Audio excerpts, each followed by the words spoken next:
अस्सलाम वालेकुम YouTube family, welcome back to my channel novel lover. आज जो है वो नावल का लास्ट पार्ट स्टार्ट करते हैं। लास्ट टाइम जो नावल एंड कर देना था, लेकिन थोड़ा स्पेस की इशू की वजह से वो नावल एंड करना पड़ा। तो आज जो है ये नावल एंड हो जाएगा और फिर जो आप लोगों ने कमेंट्स किए हैं उन्हीं में से एक नावल रीड किया जाएगा। थैंक यू सो मच उर्तज़ा, आपने मुझे बचा लिया। वो अभी घर से बाहर निकला ही था कि इसे किन्ज़ा की आवाज़ सुनाई दी। वो इससे कुछ फासले पर खड़ी थी। देखो किन्ज़ा, आज जो कुछ भी हुआ मेरे लिए नहीं, तुम्हारे लिए बहुत बुरा है। कुछ भी हो सकता है, तुम्हें पता है तुम्हारी इस गलती की वजह से तुम यहाँ पर कितनी बदनाम हो सकती हो। न जाने क्यों आजकल लड़कियों को अपनी इज्जत की परवाह ही नहीं। अब जो मैंने कहा तुम भी वही कहना। शानी पूछे तो इसे यही बताना कि इसकी बर्थडे की तैयारी चल रही थी। जबकि पुप्पो की प्लानिंग के बारे में समझकर इसे इन पर गुस्सा आने लगा और वो इनके कमरे में आई। पुप्पो, आपने मुझे क्यों नहीं बताया कि आप ये सब कुछ करने वाली हैं? जानती है मैं कितना घबरा गई थी। अगर तुम्हें पहले बता देती तो तुम्हारे फेस पर ऐसे एक्सप्रेशंस ना आते। हमें शानी की नज़रों में उर्तज़ा को गिराना होगा। इस हाल में उर्तज़ा तुम्हारा हो सकता है। आपको क्या लगता है पुप्पो उर्तज़ा के सामने शानी की चलती है? बिल्कुल भी नहीं। अगर शानी उर्तज़ा के ख़िलाफ़ हो गई तो भी उर्तज़ा इससे ही शादी करेगा। आप इसकी ज़िद से अच्छी तरह वाकिफ़ हैं। शायद आप भूल रही हैं, उर्तज़ा शानी का दीवाना है, शानी उर्तज़ा की नहीं। शानी सिर्फ एक रिश्ता निभा रही है जिसमें इसकी मर्ज़ी होना या ना होना कोई मायने नहीं रखता। शानी के दिल में उर्तज़ा के लिए गलतफ़हमियाँ डालने का कोई फ़ायदा ही नहीं। हमें उर्तज़ा के दिल में शानी के लिए गलतफ़हमियाँ पैदा करनी होंगी। लेकिन हमें कुछ तो करना पड़ेगा ना, पुप्पो ने कहा। हमारे टीचर्स आए हैं तुर्की से, वो शानी से घर आने की इजाज़त मांग रहे थे। मुझे वो यकीन है कि वो शानी का रिश्ता मांगने के लिए आना चाहते हैं। अगर उर्तज़ा के सामने ये बात साबित कर दे तो शानी अपनी मर्ज़ी से इसके रिश्ते को यहाँ बुलवाया है, तो समझिए हमारा काम हो गया, किन्ज़ा ने बताया। और तुम्हें ऐसा क्यों लगता है कि वो रिश्ता मांगने के लिए आना चाहते हैं? ये भी तो हो सकता है वो ऐसे ही हमारे घर आना चाहते हों। अब शानी इतनी अच्छी है पढ़ाई में। नहीं, मैंने बहुत नोट किया, टीचर हर वक्त शानी को घूरते हैं और कोई हमें पढ़ाते नहीं बल्कि एक्टिंग क्लास देते हैं। वो जो हमारे कॉलेज में प्रोग्राम होने वाला है, इन्होंने सारा पैसा लगाया है इस पर। और जिस तरह से शानी को देखते हैं, यही अंदाज़ा लगाया जा सकता है कि वो शानी को पसंद करते हैं। शानी की इसकी बर्थडे पर इसे इसे बिग सरप्राइज़ मिलेगा, उर्जा की सोच से भी बड़ा। दादो प्लीज़, आप तो मुझे वापस आते हुए भी इतना टाइम हो गया है और बाबा की बात मानना करें। मैं सारा बिजनेस संभाल रहा हूँ, आप एक बार बाबा से बात तो करें, मुझे यकीन है इस बार वो मान जाएंगे। उर्जा इस वक्त दादो के पैरों में झुका तेज़ी से इसके पैर दबा रहा था और साथ ही दादो ने बाबा का पैगाम इसके कानों तक पहुंचाते हुए जान छुड़वाना चाही। तुम्हारी शादी नहीं करेंगे। उर्जा के तेज चलते हाथों में सुस्ती हुई। तो संभाल तो रहा हूँ बिजनेस, सारी मीटिंग भी अटेंड कर रहा हूँ, पूरा ऑफिस संभाल रहा हूँ। अब तो बाबा कितने कितने दिन ऑफिस नहीं आते, सारा काम मैं देखता हूँ। और वैसे भी मुझे तो कोई चाहिए ना मेरा ख्याल रखने के लिए। देखो मेरी नवासी ना सिर्फ तुम्हारा ख्याल रखती हैं बल्कि तुम्हारे पास भी रहती हैं। और क्या चाहते हो तुम? दादो, इसे भी हमेशा हर वक्त अपने साथ रखना चाहता हूँ। प्लीज़ दादो, एक बार शादी की बात कर ले। वो शाम काफ़ी देर से घर आया। इसे यकीन था दादो अब तक बाबा से बात कर चुकी होंगी, लेकिन इसने शानी से इस बारे में कोई बात नहीं की। बाबा का क्या भरोसा, इससे पहले कि वो कोई और शर्त रखते वो शानी को कुछ नहीं बताना चाहता था। वो अपने कमरे में जाने की बजाय पहले दादो के कमरे में गया, लेकिन इस वक्त बाबा दादो के कमरे से बाहर निकलते हुए नजर आए। बाबा तेज़ नज़रों से इसे घूरते आगे बढ़ गए और इसके पीछे पीछे दादो भी आई, पर उदासी से सर झुकाए इसके सामने निकल गई। शिट, यानी बाबा नहीं माने।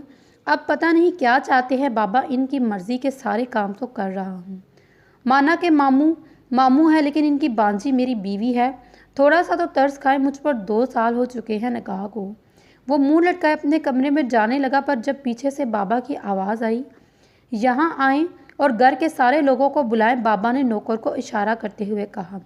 अगले 5 मिनट में सब लोग हाल में जमा थे। मैंने एक फ़ैसला किया है, आप सबको बताने के लिए यहाँ बुलाया है। बाबा ने बात का आगाज़ किया। यहाँ आओ शानी बेटा। मैंने शानी को अपने पास बुलाया तो वो मुस्कुराते हुए बाबा के पास आई। तुम भी यहाँ आओ मेरे बेसब्रे बेटे। इन्होंने उर्तज़ा की तरफ इशारा किया तो वो सर झुकाए उनके साथ खड़े थे। मतलब हद होगी, आप सबके सामने मुझे जलील करेंगे? उर्तज़ा सोच कर रह गया। शालिनी बेटा, मैंने आपके बाबा से बात कर ली है, लेकिन फिर भी आपसे एक बार पूछना चाहता हूँ, अगर आपको मेरे इस बेटे का साथ कबूल है तो हम 2 हफ्ते बाद रुखसती करना चाहते हैं। बाबा ने शालिनी के सर पर धमाका करते हुए उर्तज़ा को खुशखबरी सुनाई। सच्ची बाबा, शालिनी का फैसला सुनने की जहमत किए बगैर वो बाबा के सीने से लग गया। इसे यकीन था कि शालिनी कभी इनकार नहीं करेगी। I love you so much बाबा, मुझे पता था अब ज़रूर मान जाओगे। दादो शालिनी को देखे बगैर वो दादो के पास चला गया। किंजा और रुखसाना पर तो मानो घर की छत गिर गई, जबकि शालिनी सर झुकाए अंदर की तरफ भाग गई। सब ने इसका जाना फितरती शर्मो हया समझा, जबकि सच तो ये था कि वो फ़िलहाल शादी के लिए तैयार नहीं थी। वो आगे पढ़ना चाहती थी, कुछ बनना चाहती थी, लेकिन उर्तज़ा ये बात जानते हुए भी शादी की जल्दी मचा रहा था। अब इस बार तो सब घर वालों ने फैसला भी कर दिया। बात बाबा तक पहुंच चुकी थी। हाँ, लेकिन जो भी था, उर्तज़ा इसे आगे पढ़ने के लिए मना तो नहीं कर रहा था, वो बस इसका साथ चाहता था। इसमें कुछ गलत भी ना था। निकाह को 2 साल हो चुके थे। एक ही घर में रहते हुए भी अलग कमरे में रहना, पूरा ख़ानदान बातें बना रहा था। इस दिन जो औरतें घर पर आईं वो भी दादों से यही कर रही थी, आप रुखसती करवा क्यों नहीं रही। लेकिन फिर उर्तज़ा बाबा से बात करने से पहले एक बार तो इनसे बात करनी चाहिए थी। एक बार तो इसकी राय लेनी चाहिए थी। क्या इसे रिश्ते की कोई अहमियत नहीं? क्या उर्तज़ा की नज़रों में वो फैसले का हक नहीं रखती? अब रोने का क्या फ़ायदा शालिनी, मैंने तुम्हें पहले ही समझाया था। उर्जा की हर बात मानकर तुम इसे खुद सर पर चढ़ा रही हो, लेकिन तुमने मेरी बात नहीं मानी। ऐसा ही होता है जब लड़कियां अपने फैसले खुद से करने का हौसला नहीं रखती। तुम्हारी ज़िंदगी क्या है शालिनी, तुम्हें माँ मर गई और तुम्हारा बाप तुम्हें नानी के घर छोड़कर चला गया। अब भी वक्त है शालिनी, थोड़ा सा हौसला पैदा करो। बात करो अपने मामू से कि तुम अभी शादी नहीं करना चाहती। तुम ठीक कहती हो, मुझे बात करनी चाहिए, लेकिन मैं अपनी ही शादी की बात मामू से कैसे करूं? मैं उर्तज़ा से बात कर सकती हूँ, हो सकता है वो मेरी बात को समझे। मैं इन्हें बताऊंगी कि मैं आगे पढ़ना चाहती हूँ, मेरी बात ज़रूर मानेंगी। उर्तज़ा के कमरे का दरवाज़ा खुला होने के बावजूद शालिनी ने दरवाज़ा खटखटाया। अरे मेरी जान, 2 हफ्तों के बाद तुम इस कमरे में आने वाली हो और तुम्हें क्या इजाज़त है ज़रूरत की? बस अपना समझ के चली आया करो। मुझे आपसे बात करनी है। आप कहें तो सही जनाब, हमारा पूरा कान बनकर सुनिएगा। वो शौक हुआ। नहीं नहीं, पूरा को सुनने की ज़रूरत नहीं, बस आप सुनिए, मुझे बहुत ज़रूरी बात करनी है, वो रूठते हुए अंदाज में बोली। उर्तज़ा तो वैसे ही दिलो जान से निसार था इसके इस अंदाज पर। हुक्म उर्तज़ा, प्लीज़ सीरियस हो जाए, मुझे सच में आपसे बहुत ज़रूरी बात करनी है। तुम्हारे मामले में हमेशा से सीरियस हूँ, बताओ क्या कहना चाहती हो? यहाँ आकर बोलो, मैं तुम्हारा हरफ सुनना चाहता हूँ। उर्जा, आपको पता है ना मेरे एग्ज़ाम होने वाले हैं, क्या ये शादी पेपर्स के बाद नहीं हो सकती? शालिनी ने तहम्मुल से बात शुरू की, क्योंकि वो जानती थी वो जितने प्यार से इससे बात करेगी वो उतनी ही जल्दी मान लेगा। ओ तो ये मुँह तुम्हारा एग्ज़ाम्स की वजह से बना है। देखो शालिनी, इतना पढ़ कर तुमने क्या करना है? मैंने कौन सा तुम्हें कोई जॉब करने देनी है? और जहाँ तक इन एग्ज़ाम्स की बात है तो वो तुम शादी के बाद भी दे लेना, मैं तुम्हें कौन सा मना कर रहा हूँ।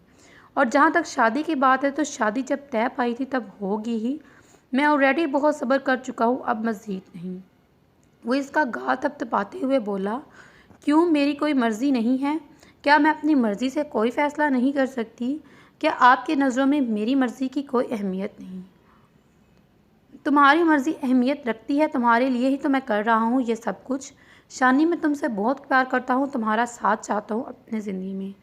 ठीक है, सब कुछ तुम अपनी पढ़ाई के लिए कह रही हो ना? अरे बाबा, जितना पढ़ना है पढ़ लेना, मैं कभी मना नहीं करूँगा। वो इसके आंसू अपने दोनों हाथों से साफ करते हुए बोला। शालिनी, क्या इस फैसले में तुम्हारी मर्ज़ी शामिल नहीं? क्या तुम शादी नहीं करना चाहती? वो इसका चेहरा अपने दोनों हाथों में लेते हुए बोला।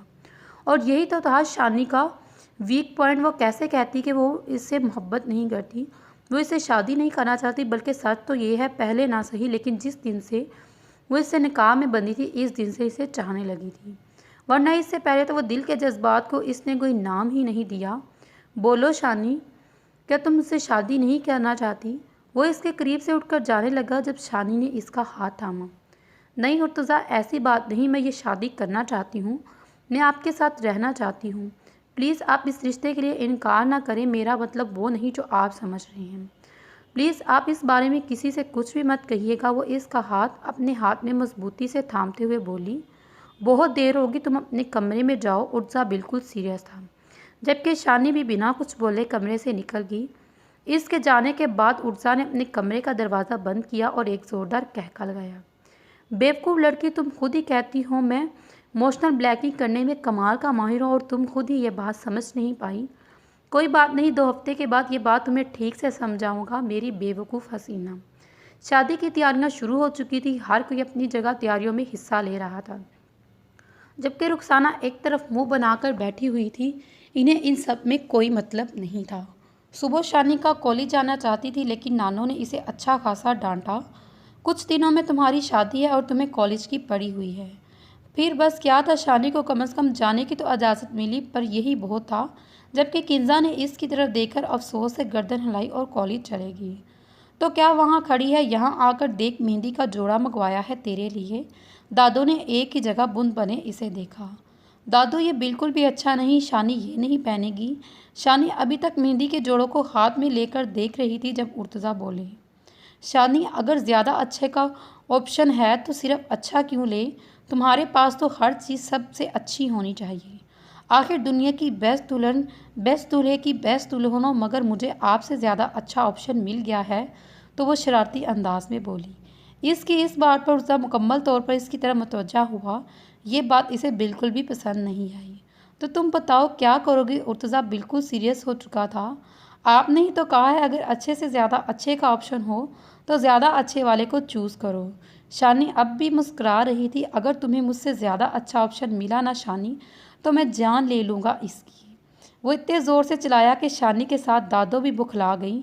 वो मजाक कर रही थी उर्जा। दादो बोले बिना न रह पाई। इससे कह दे दादो कि आज के बाद मुझे ऐसा मजाक ना करें, वरना मुझसे बुरा कुछ नहीं होगा। वो ऐसा से दरवाज़ा खोलती कमरे में दाखिल हुई। इसे पता था कि वो इससे नाराज़ है। कमरे में गुप्त अंधेरा और सिगरेट का धुआं पूरे कमरे में फैला हुआ था। अक्सर जब वो परेशान होता तब सिगरेट भी पीता, और ये बात घर में सिवाय शानी के कोई नहीं जानता था। लेकिन बाबा को अंदाज़ा था ये आप क्या कर रहे हैं।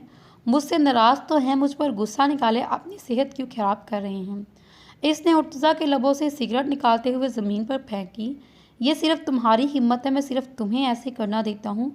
तुम्हारी जगह कोई और होता तो इस वक्त मेरे हाथों का थप्पड़ खा चुका होता। वो बेइंतहा गुस्से से कहता हुआ इससे मुंह फेर गया। तो मुझे भी मार ले थप्पड़, लेकिन कम से कम अपनी सेहत तो ख़राब ना करें। अगर तुम्हें इतनी परवाह होती तो वो सब कुछ ना कहती। वो इसकी बात काटते हुए बोला।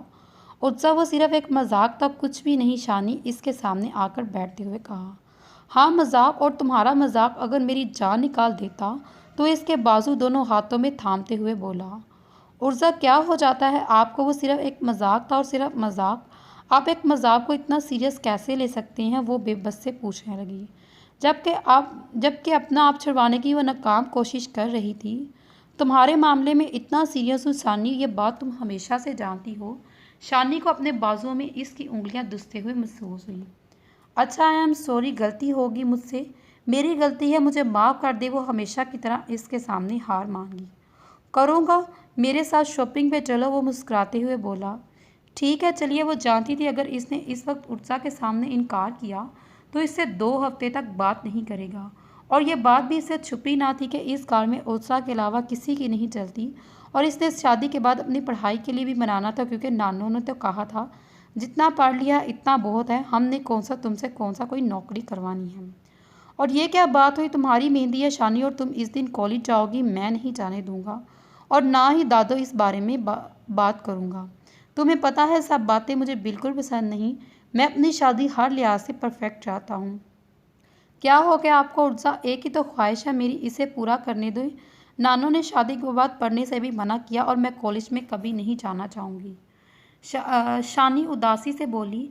बिल्कुल ठीक है, दादू ने तुम्हें कॉलेज से मना करके कोई नहीं पढ़ने वाली तुम शादी के बाद। मैं नहीं चाहता कि शादी के बाद भी तुम अपना सारा वक्त पढ़ाई पर ज़ाया करो।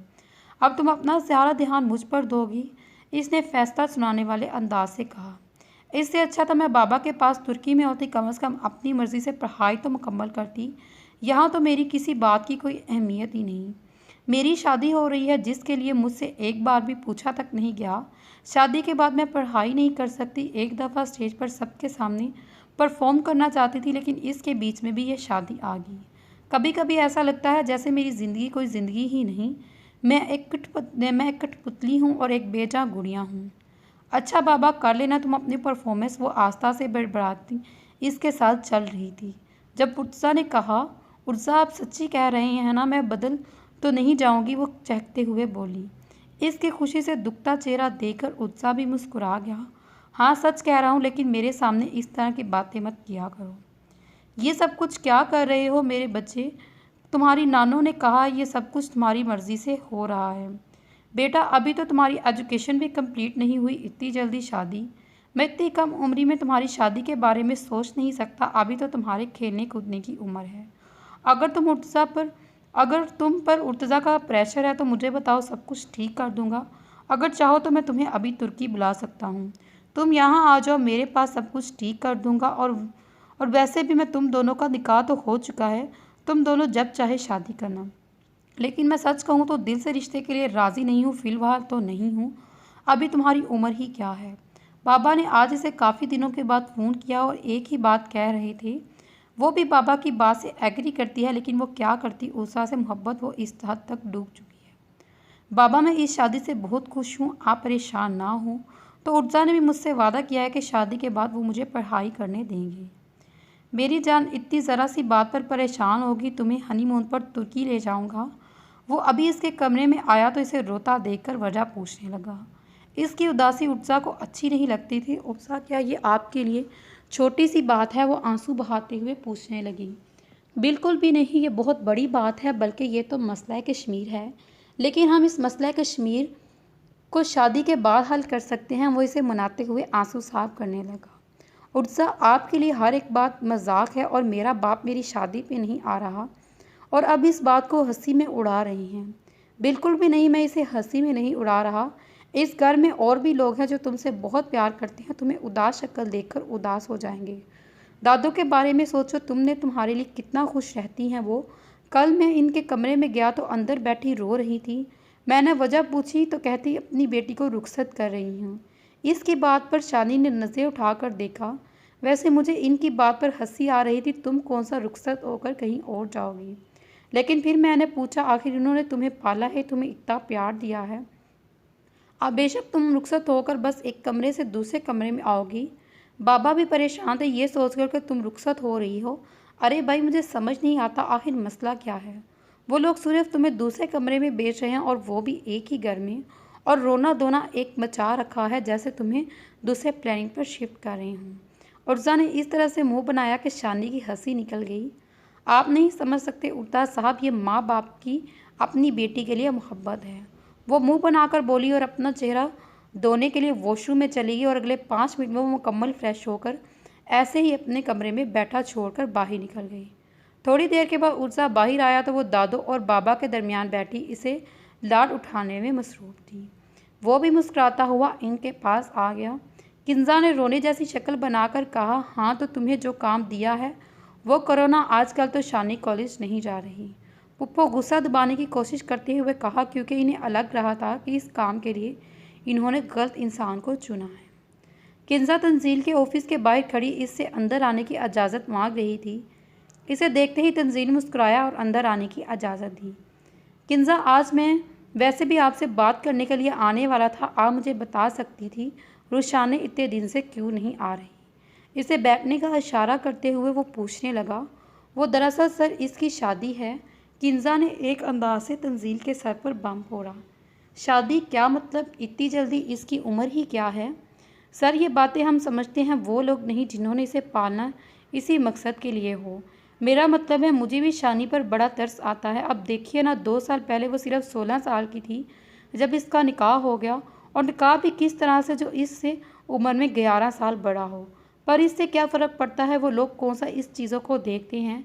मेरी बहन जैसी सहेली को ज़िंदगी बर्बाद हो रही है और मैं कुछ नहीं कर सकती। किंजा, प्लीज़ मुझे साफ बात बताओ, आखिर आप कहना क्या चाहती हो? किसका निकाह हुआ 2 साल पहले? रुशानी की शादी इतनी अचानक क्यों? इसे इसके मामू और नानी ने पाला है, जिसके बाद इसके मामू का बेटा अर्तुज़ा भी अपनी प्रॉपर्टी समझने लगा।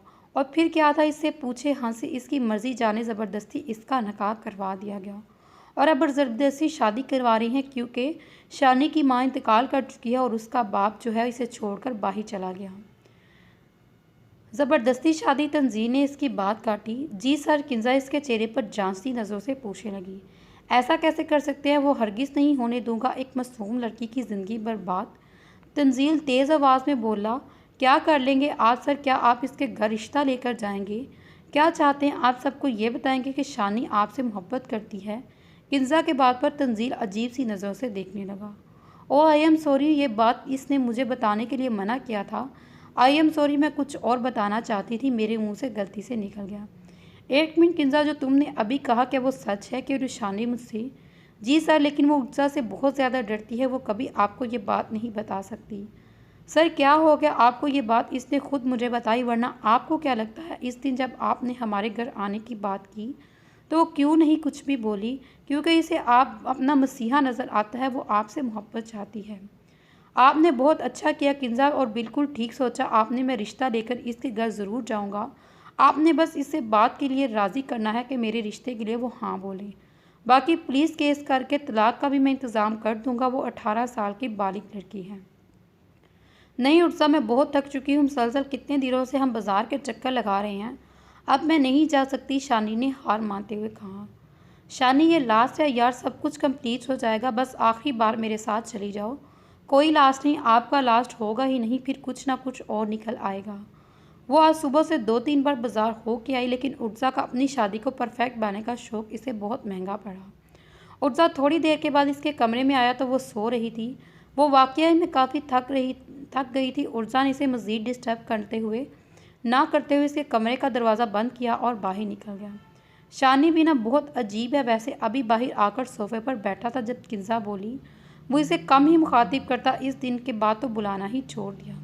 क्या मतलब? बात अगर शानी के बारे में ना होती तो वो कभी ना पूछता। अरे मतलब मुझे तो इतने शौक़ है शादी के लिए अपनी चीज़ें लाने का, और मुझे क्या, ये लड़की को होता, लेकिन एक शानी है जो इसे इतने नखरे दिखाती है। वैसे तो लड़कियां तब ऐसा करती है जब वो अपनी शादी से खुश ना हो, तो रुखसाना ने अंदर आते हुए कहा।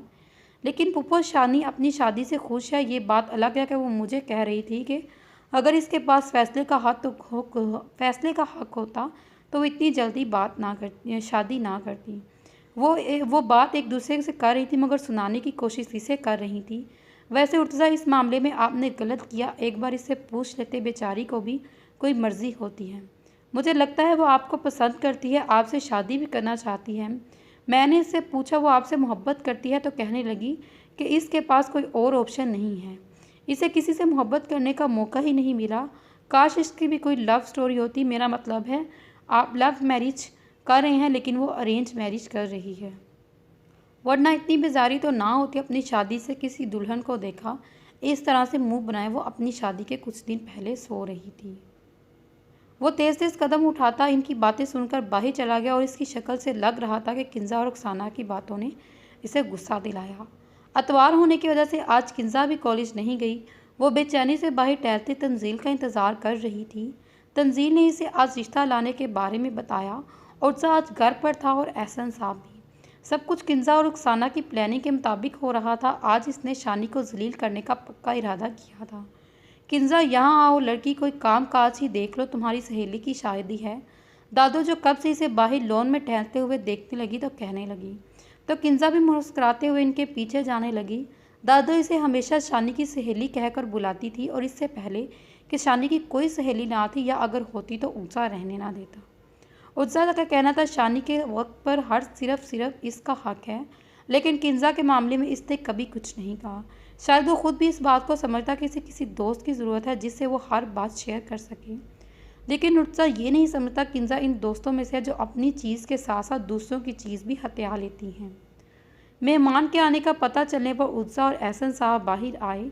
सर, मैं रुशानी का टीचर हूँ, इसके कॉलेज में जो प्ले होने वाला है इनमें से ही इनको मैं तैयारी करवा रहा हूँ। मैं आपसे बहुत ज़रूरी बात करने यहाँ आया हूँ। इसने उत्साह को देखकर बात शुरू की। जी हाँ सर, कहिए। हमारी बेटी ने बताया कि आपने इसमें हीरोइन का प्ले दिया है, हमें बहुत खुशी हुई। गैर नसाबी सरगर्मियों में हिस्सा लेना इसे बचपन का ही शौक़ है, स्कूल से भी बहुत सारे प्राइज़ लेकर आती है। वो खुशी खुशी अपनी बेटी की काबिलियत बताने लगी। जी सर, माशाल्लाह वो बहुत काबिल है, लेकिन मैं इन बातों के लिए नहीं आया। मेरे यहाँ आने का मकसद एक है। उर्जा जो कब से इसकी नज़र खुद पर महसूस कर रहा था, इसकी नज़रों में अपने लिए नफरत देख चुका था। जी आप क्या कहने आए हैं? इसके सीरियस अंदाज को देखकर एहसन साहब परेशान हुए। सारा आप रुशाने को बुलाए, इसके सामने बात होगी, तंजील ने कहा। वो अंदर है, आप जो कहना चाहते हैं इस बारे में बोलें। सर, मैं रुशाने का रिश्ता लेकर आया हूँ, मैं इससे शादी करना चाहता हूँ। इसने कहा तो एहसन साहब से था, लेकिन देख उर्तज़ा रहा था। अगले ही लम्हे उर्तज़ा का हाथ तंजील के गिरेबान था। तुम्हारी हिम्मत कैसे हुई मेरी शानी का नाम इस तरह से लेने की? अगर इसके घर का पता मालूम कर लिया होता तो ये भी मालूम कर लेते कि वो निकाहशुदा है। 2 साल पहले इसका निकाह हो चुका है। हाँ, निकाह, ज़बरदस्ती का निकाह, जिसमें इसके दिल की खुशी ही नहीं। वो निकाह जिसे वो रखना ही नहीं चाहती। उर्तज़ा, तुम इसके साथ ज्यादती कर रही हो। एक मासूम लड़की के साथ ज़बरदस्ती निकाह करके तुम इसकी ज़िंदगी बर्बाद कर रहे हो। किसने बकवास की है तुमसे? ये यहाँ कुछ भी ज़बरदस्ती नहीं हो रहा, शानी की मर्ज़ी से हो रहा है, और वो इस निकाह से बहुत खुश है। तुम खुश हो उर्तज़ा, वो नहीं, तुम इस पर जुल्म कर रहे हो। मोहब्बत, वो तुमसे मोहब्बत करती है। इसकी बात पर उर्तज़ा हंसा, जैसे तंजील ने बहुत बड़ा मजाक किया हो। इसने एक झटके से इसका कॉलर छोड़ा। शानी, वो चिल्लाया। वो इतनी ज़ोर से चिल्लाया कि अंदर बैठी बेखबर शानी, जो अपनी बरी के चेहरों अब कपड़ों को देख रही थी, बुखला कर रह गई। वो तेज़ी से वहाँ उठी और बाहर की तरफ आई, जहाँ उर्तज़ा इसे आवाज़ दे रहा था। यहाँ हो शानी, इसे सामने देखते हुए इसने पुकारा। सर, तंजील कब आए? ये यहाँ क्या कर रहे हैं? शानी ने तंजील को देखते हुए सोचा। शानी, बताओ इसे, जो कुछ तुम्हारे साथ हो रहा है ज़बरदस्ती है? ज़बरदस्ती तुम्हारी इसके साथ शादी की जा रही है। यह निकाह भी ज़बरदस्ती है। तुम नहीं मानती इस निकाह को, तुम मुझसे शादी करना चाहती हो। जबकि उर्तज़ा इसे देख रहा था, जो खैरो परेशान खड़े। उर्तज़ा को तो कभी तंजील को देखती। बोलो शानी, क्या यह निकाह ज़बरदस्ती का? क्या तुम पर कोई जुल्म हो रहा है? वो हैरानो परेशान खड़ी इसकी बातें सुन रही थी। मोहब्बत, मैंने कब कहा मैं आपसे ऐसा कुछ भी? वो गुस्से और हैरानगी के लिए तासरात लिए बोली। तुमने नहीं कहा शानी, लेकिन मैं बेवकूफ़ नहीं हूँ कि तुम्हारी आंखें ना पढ़ सकूँ, तुम्हारी आंखों में अपने लिए जज्बात को महसूस ना कर सकूँ। इस आदमी से डरने की ज़रूरत नहीं। सर, आप क्या बकवास कर रहे हैं? आपकी हिम्मत कैसी हुई मेरे बारे में ऐसे सोचने की? मैं आपको अपना टीचर समझती हूँ, आपकी इज्जत करती हूँ, आप मेरे बारे में ऐसा सोचते हैं? इंतहाई घटिया सोच है आपकी। मैंने ऐसा सोचा भी कैसे? इसे तंजील की सोच पर सच में बहुत अफसोस हुआ। बस शानी, तुम अंदर जाओ, इसमें मैं देख लूँगा। उत्साह ने इसे देखते हुए कहा, जबकि शानी इस पर अफसोस करती वापस अंदर की तरफ कदम उठाने लगी। रुशाने, तुम मेरे साथ ऐसे कैसे कर सकती हो? मैं तुम्हारी मर्ज़ी से ये रिश्ता लेकर आया हूँ, और अगर तुम इसे डरती हो तो डरने की ज़रूरत नहीं। खुदा के लिए सर, अपनी सोच बदले। मेरे नज़दीक आप सिर्फ टीचर हैं और कुछ नहीं। शानी कहते हुए अंदर की तरफ बढ़ चुकी थी। अगर तुम शानी के टीचर ना होते हो, तुम्हारा वो हाल करता कि तुम ज़िंदगी भर याद रखते। ऐसा भी तो नहीं, ऐसे ही तो नहीं आ जाते रिश्ते, कोई तो वजह होती है। अब ये बात किसी छुपी ना थी कि इतने मशहूर बिजनेसमैन के बेटे की शादी हो रही है। अरे बच्चा बच्चा जानता है शहर का इस बात को। ये कैसे मुमकिन है कि दुल्हन का रिश्ता आ जाए? लेकिन एक बार इससे तो पूछ ले, ऐसा कैसे लड़का घर पर रिश्ता लेकर आ गया? हाय हाय, वो दावे तो नहीं देखे कैसे कर रहा था, शानी से मोहब्बत कर रहा है। अब शानी की ज़ात पे किसी ने उंगली उठाई तो मुझसे बुरा नहीं होगा।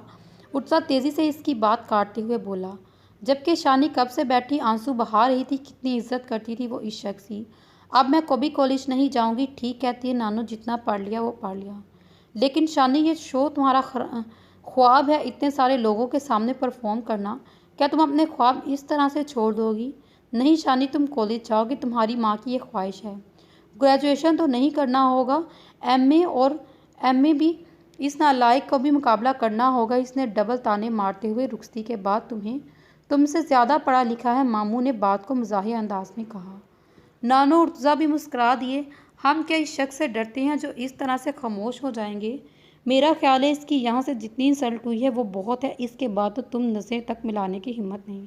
एहसन सामने से अपने साथ लगाते हुए कहा, हमें अपनी बेटी पर पूरा भरोसा है, वो कभी हमें शर्मिंदा नहीं करेगी।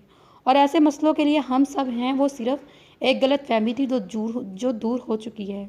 हाँ भाई, गलत फहमी। अपनी लाडली को कुछ मत कहिएगा। अरे मैं कहती हूँ, ऐसे कैसे कोई रिश्ता लेकर आ गया? जबकि रुखसाना बेगम पैर चटकते हुए वहाँ से निकल गई।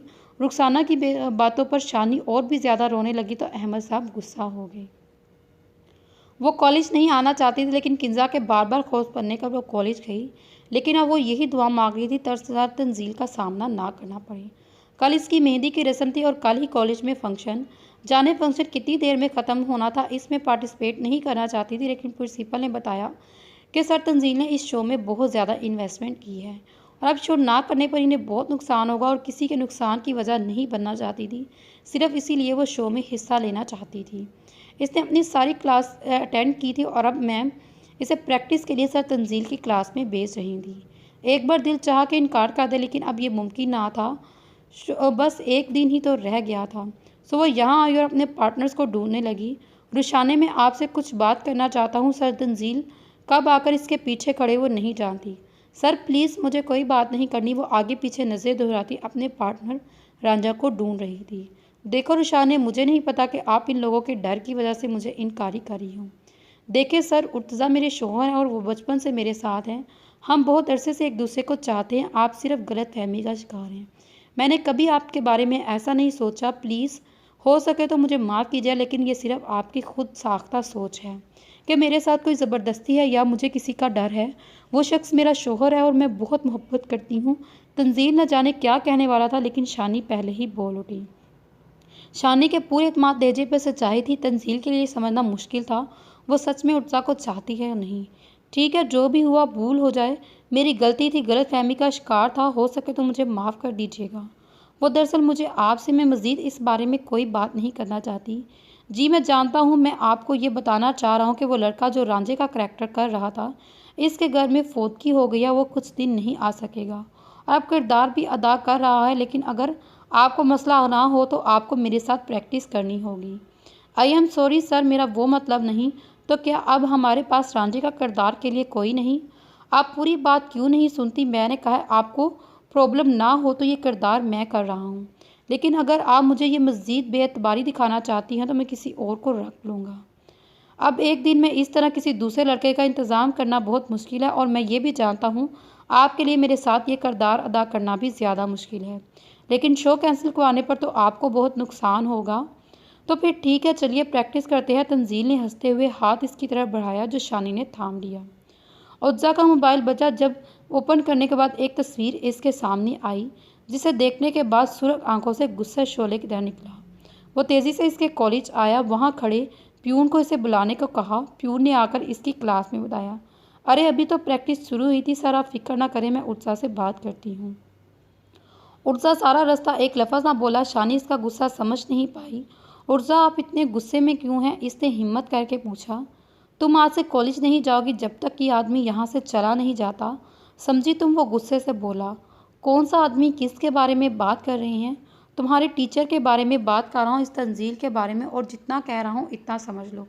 लेकिन उत्सा, आपने ही तो कहा था कि शानी ने समझ कुछ कहना चाहा। अभी मैं ही कह रहा हूँ, उत्सा गुस्से से बोला, जबकि शानी इसका गुस्सा देखकर खामोश हो गई। अगर कल मैं ना गई तो तंजील सर का कितना नुकसान होगा। अब तो दूसरा स्टूडेंट भी नहीं रहा, प्रैक्टिस भी नहीं होती और ऊपर से उत्सा का गुस्सा। उर्जा इसे घर पर ड्रॉप करके चला गया। वो अंदर आई जहाँ नानो इसके कपड़े तैयार कर रही थी। नानो मोहब्बत से एक एक सूट के साथ रख कर देखती और फिर सदिये वारी जाती, जबकि वो कॉलेज की परेशानी भूले नानो की बातें सुनकर शर्मा रही थी। किंजा गा रही थी, उसे नानो के साथ हंसता देखकर एक बार फिर से जलकर राख होगी। इसका मतलब था उर्जा ने इसे कुछ नहीं कहा, वो इतने गुस्से में लेकर गया था। अरे तुम आ गई, सुबह कह रही थी आज देर से आओगी, प्रैक्टिस है, किंजा ने इसके करीब बैठते हुए कहा। हाँ, वो मुझे उर्सा लेने आ गए।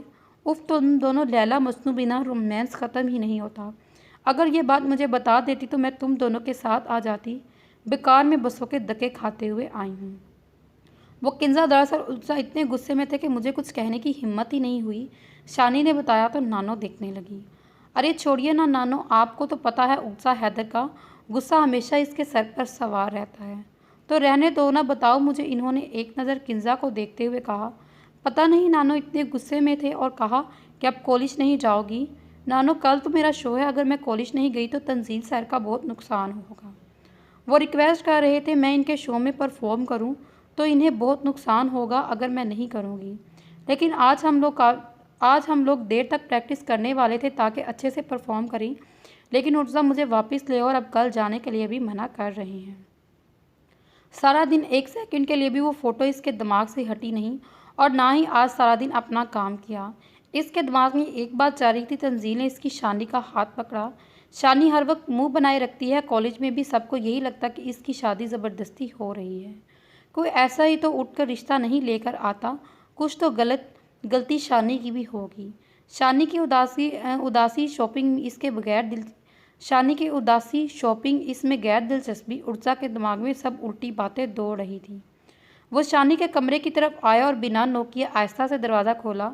शानी बेध्यानी में ड्रेसिंग टेबल के सामने अपनी शादी का जोड़ा पहनकर खड़ी साथ कुछ गुनगुना रही थी। उर्जा ने दिलचस्पी से वहीं दरवाजे के साइड पर टेक लगाई। शायद अभी तक इसकी मौजूदगी को नोट नहीं कर पाई, इसलिए तो शादी के जोड़े में मज़े से गाना गा रही थी। साजन साजन तेरी दुल्हन तुझको पुकारे। उर्जा ने नोट किया कि शानी गुनगुनाने के साथ में कोई फ़ोटो पकड़े मुस्कुरा रही थी। फ़ोटो देकर वो मुस्कुराते हुए आगे आया और इसके करीब आकर फ़ोटो ले ली। मोहतरमा, ये जो आप फरमाती हैं ना, वो मेरे साथ फरमाया करें तो कुछ फ़ायदा भी हो। ये फ़ोटो आपसे कुछ कहने से रही। वो मुस्कुराते हुए अपनी तस्वीर देख रहा था, जबकि शानी शर्म से नज़रें नहीं उठा पा रही थी। उर्जा ने सर से पैर तक इसका ये खूबसूरत रूप देखा। शादी के सुर्ख जोड़े में वो गज़ब ढा रही थी। उर्जा, मेरी फ़ोटो वापस करी। इसने फ़ोटो छीनना चाहा जब उर्जा ने हाथ ऊंचा कर लिया। तुम्हारी फ़ोटो? मोहतरमा, मालूमात के लिए अर्ज़ है कि ये फ़ोटो मेरी है, तुम्हारी नहीं। उर्जा शरारत से बोला। इस बात ने शानी को मज़ीद कन्फ्यूज़ किया। दो दिन इंतज़ार कर लो, पूरा का पूरा उर्तज़ा हैदर ही तुम्हारा। आओ और अब जाओ फटाफट ये ड्रेस चेंज करके आओ, तुम्हें इस तरह से देखकर मेरी नीयत ख़राब हो रही है। जबकि इसकी अधूरी बात पर शानी के कानों की लू सुर्ख होगी। वो एक लम्हा भी ज़ाया किए बिना ड्रेसिंग रूम में भागी, जबकि इसकी स्पीड देखकर उर्तज़ा का कहका बुलंद हुआ। थोड़ी देर के बाद वो काले रंग के सादा सूट में आई। इस सादगी में भी वो कमाल लगती थी। शानी, वो मुझे आदमी अच्छा नहीं लगता, प्लीज़ तुम इससे दूर रहा करो। तुम कुछ दिन कॉलेज से छुट्टी ले लो, जब वो आदमी चला जाएगा तब उनसे ज्वाइन कर लेना। उर्जा ने इसे नॉर्मल अंदाज में समझाया, इसलिए अपने लहजे को किसी भी किस्म के शक से पाक रखा। इसकी शानी ऐसी नहीं थी जैसे किंजा और मिसिस एहसन कहती थी। इसकी शानी मासूम थी, वो किसी की बातों में भी आ सकती थी, किसी के दो मीठे बोल में भी। उर्जा, कल मेरा शो है, शानी ने समझाने की कोशिश की। इसके बाद जितने भी शो होंगे तुम सब में हिस्सा ले लेना, इसको छोड़ दो। तुम जानती हो तुमसे बहुत प्यार करता हूँ, और वैसे भी कल तुम्हारे लिए इतना बड़ा दिन है। कल हमारी मेहंदी है और सारा दिन खुश रहो। परफॉर्मेंस शो वगैरह के झंझट से बाहर निकल आओ। उर्जा, आप मुझ पर भरोसा है ना? न जाने क्यों शानी ने इससे ये सवाल किया। ऑफ कोर्स मेरी जान, मुझे तुम पर भरोसा है, खुद से भी ज़्यादा। उर्जा, गलत हो सकता है लेकिन उर्जा की शानी कभी गलत नहीं हो सकती। तो तुम मेरी जान हो, तुम पर यकीन नहीं करूँगा तो किस पर करूँगा? तभी बाहर का दरवाज़ा खुला और किंजा अंदर आई। इसके साथ इस तरह से किसी कमरे में आने पर वो दोनों जल्दी से एक दूसरे से अलग हुए। आई एम सॉरी, लगता है मैं गलत वक्त पर आई।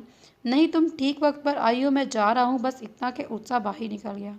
जबकि शानी नज़र झुकाए खड़ी थी। किंजा ने अब तक जो भी प्लान बनाया वो सब कुछ फेल हो चुका था। इसने जो सोचा सब कुछ गलत था। सुबह सवेरे वो अपनी मेहंदी का ड्रेस और सारा सामान पैक कर चुकी थी।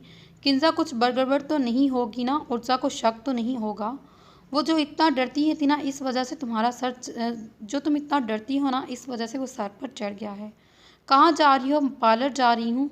कहाँ जाएंगे? मेहंदी की दुल्हन है, कोई मजाक थोड़ी ना है। इतनी सुबह सुबह कौन से पार्लर जा रही हो तुम लोग? उर्जा ने पूछा। जहाँ अपॉइंटमेंट लिया है वहाँ जा रहे हैं। आप भी ना? उर्जा खड़े होकर औरतों की तरह सवाल पूछते हैं। आओ मैं तुम्हें लोगों को छोड़ आता हूँ, वो गाड़ी की चाबी उठाते हुए बोला। जबकि इसकी बात सुनकर शानी के पैर फूल गए थे। वो लोग कॉलेज में पहुँचे। तंजील ने खुदा का शुक्र अदा किया। वो इसे फ़ौरन तैयार करने के लिए कहा। वो खुद तैयार होने चला गया। प्रैक्टिस बहुत कम थी लेकिन फिर भी इसे शानी पर यकीन था। उर्जा सारा काम अपने हाथ से कर रहा था, इसे सब कुछ परफेक्ट चाहिए था। परफॉर्मेंस शुरू हो गई और तंजील की सोच के आइन मुताबिक शानी ने बिना नर्वस हुए बहुत कॉन्फिडेंस से परफॉर्म किया। सब लोगों को शानी की अदाकारियाँ पसंद आई, जबकि किंजा इनसे दूर खड़ी अपने मोबाइल में इन दोनों की नज़दीकियों को महफूज कर रही थी। इसे अब जल्दी पार्लर के लिए निकलना था। वो जल्दी से अपना सामान लेने ड्रेसिंग रूम में आई। किंजा ने इसके पीछे आकर इसके मोबाइल देखे, इसे जूस का गिलास थमाया और वो काफ़ी थकी हुई थी और लग भी रहा था। कितनी प्यारी थी इसकी दोस्त। इसने जूस का गिलास खाली किया और अपना सामान लेने के लिए ड्रेसिंग रूम में गई। किंजा हाथों में पिज़्ज़ा और केचप की बोतल लिए जा रही थी कि अचानक सामने से आते तंजील से टकराई। बोतल जो न जाने कैसे खुली थी, तंजील की सारी शर्ट गंदी होगी। I am really sorry. It's okay Kinza, कोई बात नहीं। ऐसा कैसे सर, ये मेरी गलती है, मेरी वजह से हुआ। I am sorry. वो टिश्यू से शर्ट साफ करने लगी। नहीं सर, आप प्लीज़ अपनी शर्ट मुझे दे दें, मैं आपको वॉश कर कर देती हूँ। आप ड्रेसिंग रूम में जाकर बैठे, मैं अभी शर्ट धो कर लाती हूँ। वो घर नहीं गया था, वो बेमकसद सड़कों पर गाड़ी दोहरा रहा था। इसने एक नज़र तंजील को देखा जो बिना शर्ट के इसकी शानी के इतने करीब था और शानी का दुपट्टा इससे काफ़ी फासले पर पड़ा हुआ था। और इसने वो पिक्चर देखी थी और वो इसकी शानी इसके साथ ऐसा कैसे कर सकती है, वो तो इस पर भरोसा करता था, इसकी बात मानता था, इसकी शानी के खिलाफ कुछ भी नहीं कह सकता था। इसकी बीवी किसी दूसरे मर्द के साथ ये सोचकर ही उर्तज़ा हिलकर रह गया। वक्त कैसे गुजर गया नहीं जानता था। वो शाम के 3 बजे के करीब इसके कॉलेज आया। किंजा ने फ़ोन करके इसे बताया कि जिसकी तुम तारीफ़ें करते हो, जिसके किरदार की गवाही देते हो, आकर देखो इसकी करतूत। शानी क्यों उदास थी, शादी से वो क्यों खुश नहीं रहती इसके साथ, लेकिन इसे बिना कुछ कहे वो लौट आया। इसमें किसी से बात करने की हिम्मत ही ना थी। वो लंदन में घर वालों में छुपकर शराब पीने लगा, लेकिन बाद में किसी पर कभी ज़ाहिर नहीं होने दी। न जाने कब इसे यह आदत लगी, वो कब इसका आदी था, ये खुद भी नहीं जानता था। लेकिन पाकिस्तान आने के बाद इसने ये काम छोड़ दिए। वो कितना पी चुका था, किस हद तक नशा इस पर सवार था, सामने खड़ा वेटर भी समझ नहीं पा रहा था। सुबह उठा की आँख खुली तो इसे दबी सिसकियों की आवाज़ आई। इसने चारों तरफ कमरे में देखा, जहाँ एक कोने में किंजा बैठी रो रही थी। इसके कपड़े जगह जगह से फटे हुए थे। अंदाज़ा मुश्किल था कि इसके साथ क्या हुआ। किंजा, ये सब कुछ क्या हुआ? किसने किया तुम्हारे साथ? किसने हक दिया आपको मेरे साथ ऐसा करने का? मैं शानी नहीं हूँ जिससे आप मोहब्बत करते हैं। अस्तगफिरुल्लाह, मैं शानी के साथ ऐसा करने के बारे में सोच भी नहीं सका। तुम्हें ज़रूर गलतफहमी हुई है। हाँ, गलतफहमी ही तो हुई है। मुझे कल रात शानी का नाम लेकर जिस तरह से आपने मेरी आबरू को गद्दार किया, आपसे गलतफहमी को नाम ही देंगी। मगर उर्सा के इस तरह पर किंजा फिर से फूट फूट कर रोने लगी। लेकिन मैं जानना चाहती हूँ, इसमें मेरी क्या गलती थी? मैं क्यों? क्योंकि मैं आपकी हमदर्द बनकर आपके पीछे आई, आपकी आंखों पर बंधी शानी की झूठी पट्टी उतारने आई थी। कल क्या हुआ किसी को कुछ नहीं पता। शानी को बस इतना पता कि वो कॉलेज के ड्रेसिंग रूम में थी जब उर्तज़ा वहाँ आया और तंजील इसे घर छोड़ कर गया। शानी की हालत ऐसी ना थी कि वो घर में किसी को कुछ भी बता पाती, लेकिन तंजील ने अहमद साहब को सब कुछ बता दिया। एहसन साहब ने इसको बात सुनकर यही फैसला किया, ये सब कुछ किंजा का किया धरा है, क्योंकि उर्तज़ा और किंजा रात से गायब हैं। आज घर में शादी थी, आज शानी ने रुखसत होकर उर्तज़ा के कमरे में जाना था, जबकि शानी घबराई हुई थी। न जाने उर्तज़ा इससे क्या कहेगा, न जाने इसने वहाँ क्या देखा। कल डॉक्टर शानी को चेक करके गया तो इन्होंने यही कहा कि शानी को नशा करवाया गया है। इसे नशा करवाने के बाद तंजील को इसके कमरे में भेजा गया और तंजील को बेचने वाली किंजा थी। और तंजील ने यह भी बताया कि किंजा ने ही इसे कहा कि शानी तंजील से मोहब्बत करती है। एहसन साहब के लिए फैसला करना मुश्किल था। ये सब कुछ किंजा का किया धरा था। अब बस किंजा और उर्तज़ा का वापस आने का इंतज़ार था। और जब वह वापस आए, एहसन साहब के पैरों तले ज़मीन उतर गई, निकल गई। उर्तज़ा ने किंजा का हाथ थामते हुए ये ऐलान किया कि किंजा इसकी बीवी है और आज वही इसके कमरे में रुखसत होकर जाएगी। ये कहते ही उर्तज़ा ने शानी की तरफ नज़र उठाकर ना देखा, लेकिन इसकी नज़रों में शानी भी इसकी मोहब्बत की कातिल थी। इसकी ज़िद के सामने किसी की एक ना चली और इसने किसी की ना सुनी, और दादों की ना सुनी, एहसन साहब की भी ना सुनी। इन्होंने फैसला कर लिया कि आज रुखसती होगी और इस फैसले पर अमल करते हुए घर में किसी को ना चली। और किंजा रुखसत होकर इसके कमरे में आपके, जबकि शानी में इतनी हिम्मत ही ना रही वो कमरे से बाहर निकलकर इस सितमगर से नज़रें मिला सके। किंजा की खुशी का कोई ठिकाना ही ना था। इसने कितनी होशियारी से सब कुछ किया। ये सब कुछ इसके प्लान में शामिल था, तो बस उर्तज़ा को वहाँ से वापस लाना था। लेकिन इसने पुप्पो को साबित कर दिया कि वो इनसे ज़्यादा चालाकबाज है। इनका इरादा शानी को जलील करके इस घर से बाहर निकालना था, लेकिन यहाँ तो उल्टा ही हो गया। किंजा तो ये समझ चुकी थी कि उर्तज़ा हर लड़की की इज्जत करता है, तभी इस दिन उर्तज़ा ने इसे बदनाम होने से बचा लिया।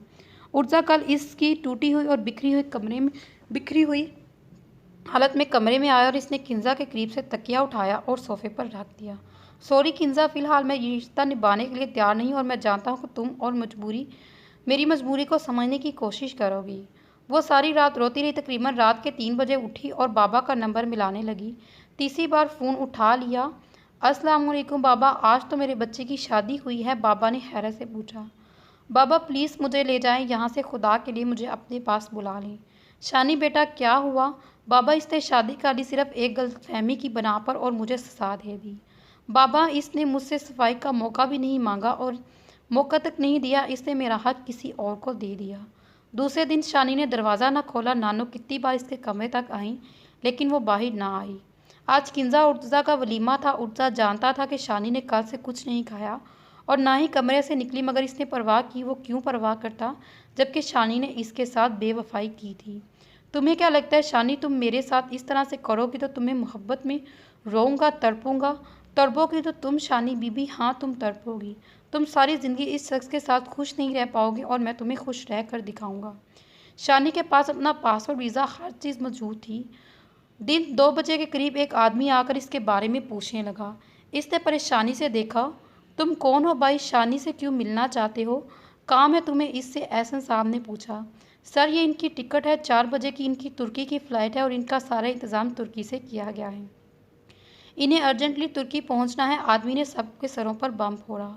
और इन सब के बाद अगर किसी को फ़र्क नहीं पड़ता था तो वो उर्तज़ा था, जो कमरे में किंजा को अहमियत दे ना दे लेकिन सबके सामने बहुत प्यार से बात कर रहा था। शायद वो सबके सामने ये जाहिर करना चाहता था कि वो इस शादी से बहुत खुश है। मुलाजिम ने शानी को खबर दी, अपना सामान पैक किया। आहिस्ता आहिस्ता सीढ़ियाँ उतरती नीचे आई, लेकिन सामने का मंजर देखकर आंखों में मिर्चें चमकी। जहाँ उर्तज़ा बहुत मोहब्बत से किंजा के बाल इसके कानों के पीछे करके इसका चेहरा अपने नज़रों के हिसार में लिए हुआ था। सबसे पहले नानो के पास आई, इससे मिलने लगी। नानो ने रोकने की बहुत कोशिश की लेकिन इसने इन्हें अपनी कसम दे दी, बस आज अपनी बेटी को रुखसत कर दे। इससे मिलकर वो एहसन साहब के पास आई और रुखसाना बेगम ने देखते ही मुंह फेर लिया। वो सबसे मिलकर इसके करीब आकर रुकी। जहाँ वो नज़र फेरे किंजा की तरफ मुतवज्जा था। ये जो आपने किया है उर्तज़ा, कल इसके लिए आप पछताएंगे। मुझसे माफ़ी मांगेंगे लेकिन याद रखिएगा आपको मुझसे कुछ नहीं मिलेगा। वो आंखों में आंसू लिए इसे देखते हुए बोली, जबकि वो मुंह फेरे इसे बिल्कुल बेनियाज था। आपने जो देखा इस पर यकीन किया, एक बार मुझसे सच्चाई जानने की कोशिश नहीं की।